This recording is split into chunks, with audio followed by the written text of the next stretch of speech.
What's up, guys? Welcome back to the channel. Today I'm going to be sharing with you the third secret of church planting. If you are a church planter and maybe you're struggling or maybe you're thriving and maybe you're in a season whereby you are actually planning to plant a church or you've already planted a church, I want to give you some secrets that can help you push you further in your church planting journey, because you are called to lead forward and God is with you. And if you're ready, I am ready. Let's dive into our third church planting secret, which is the secret number one was about abiding. The secret number two was about identifying.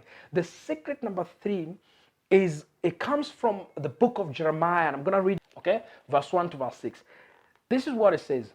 The word that came to Jeremiah from the Lord: arise and go down to the potter's house, and there I will let you hear my words. So I went down to the potter's house, and there he was working at his wheel. And the vessel he was making of clay was spoiled in the potter's hand, and he reworked it into another vessel, and it seemed good to the potter to do.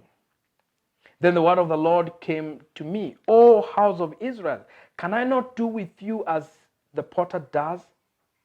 Declares the Lord. Behold, like clay in the potter's hand, so are you in my hand.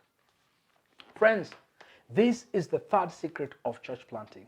A church planter should be able to be at a state where God is molding him.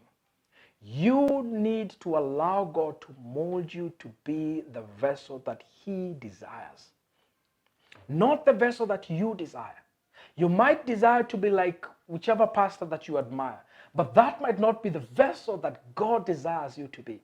And this is where many of church planters, most of us, have made this mistake of wanting to be who we want to be, without understanding that we are vessels. Vessels, they have no say.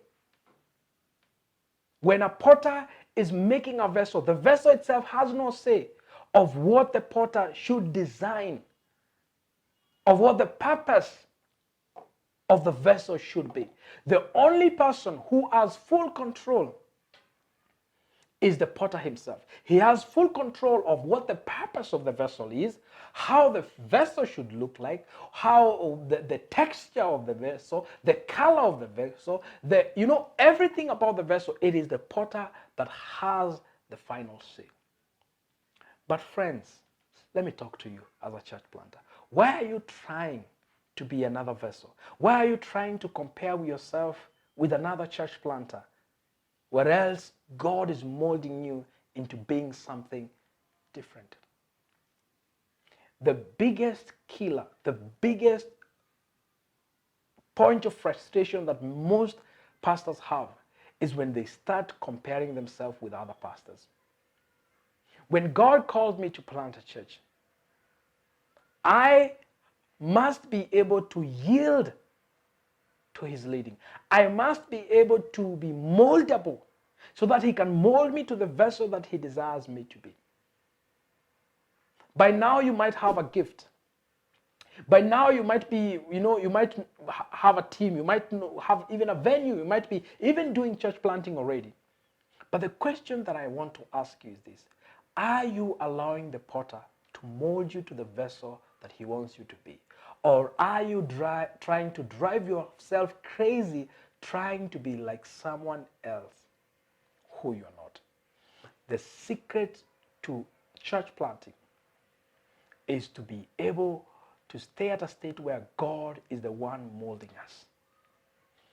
Move yourself from comparison. Let me know in the comment how you felt that time that you tried to compare yourself with someone.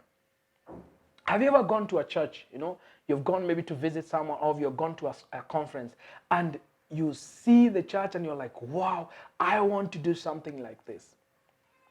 I want to be like this person. I want to preach like this person. I want to do ministry like this person. I want to do programs like these people. And you start comparing yourself and comparing yourself. And you want to copy paste everything that these people are doing without you going back and asking God, what kind of a vessel, Lord, are you making me?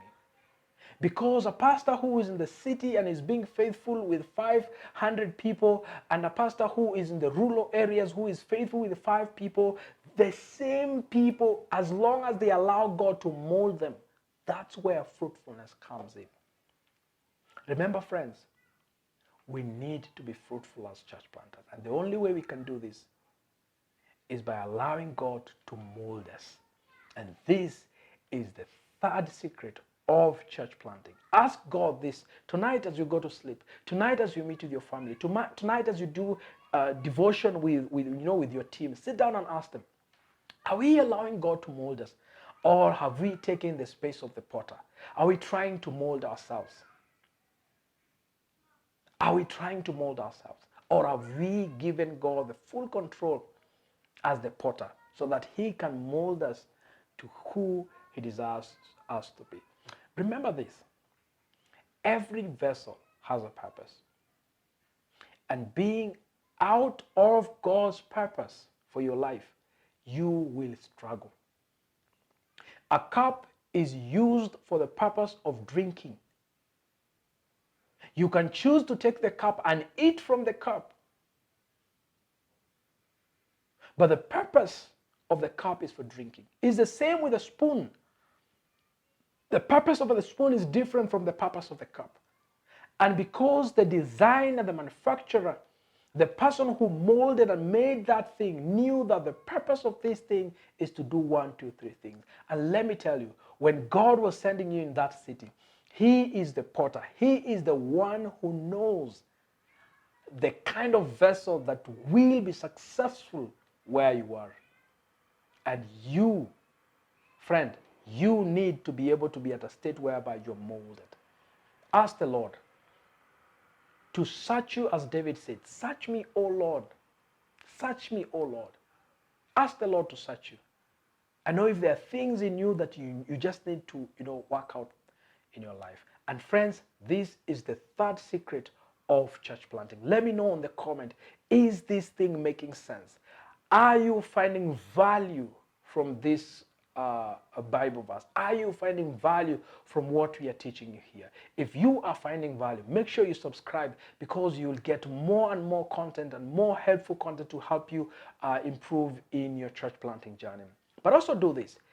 Hit that notification bell so that you'll be notified every time we post new and fresh content, because in this channel we'll give you everything you need to have to be a successful church plant. Otherwise, guys, let me know in the comment where you're watching from. What are some of the new things that you guys are doing in your city, so that we will be able to learn, all of us. If you have any question, put it in the comment below and I'll pick one by one and I'll ensure that I answer all these questions. Otherwise, guys, see you in the next video where I'll be giving you the fourth secret of church planting.